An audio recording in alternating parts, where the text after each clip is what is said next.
கேரளால இருந்து ஒரு கவலையான நியூஸ் வந்திருக்குன்னு சொன்னீங்க. குரங்குகள் மர்மமா இறந்திருக்குன்னு. ஆமா, இது திருவனந்தபுரம் பக்கத்துல பாலோடு காட்டு பகுதியில நடந்திருக்கு. 9 போனட் மெக்காக் குரங்குகள் மர்மமான முறையில இறந்து கிடந்திருக்கு. வனத்துறை கேஸ் ரெஜிஸ்டர் பண்ணி இன்வெஸ்டிகேட் பண்ணிட்டு இருக்காங்க. இந்த போனட் மெக்காக் இதோட சயின்டிபிக் நேம் மேக்ககா ரேடியாட்டா. உள்ளூர்ல சதின்னு சொல்லுவாங்க. இது தென்னிந்தியாவுல மட்டும் காணப்படுற ஒரு தனித்துவமான குரங்கு இனம். Endemic to south India. தென்னிந்தியாவுக்கு மட்டுமே உரியதா? அப்போ இதோட பாதுகாப்பு நிலைமை என்ன?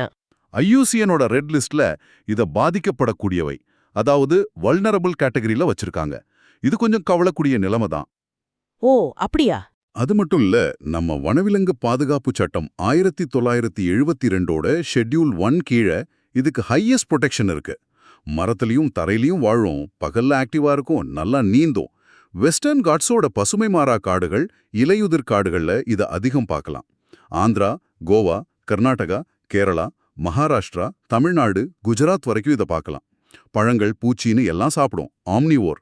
இவ்வளவு முக்கியத்துவம் வாய்ந்த இந்த இனத்தோட இந்த திடீர் சாவுக்கான காரணம் என்னன்னு கண்டுபிடிக்கிறது ரொம்ப அவசியம்.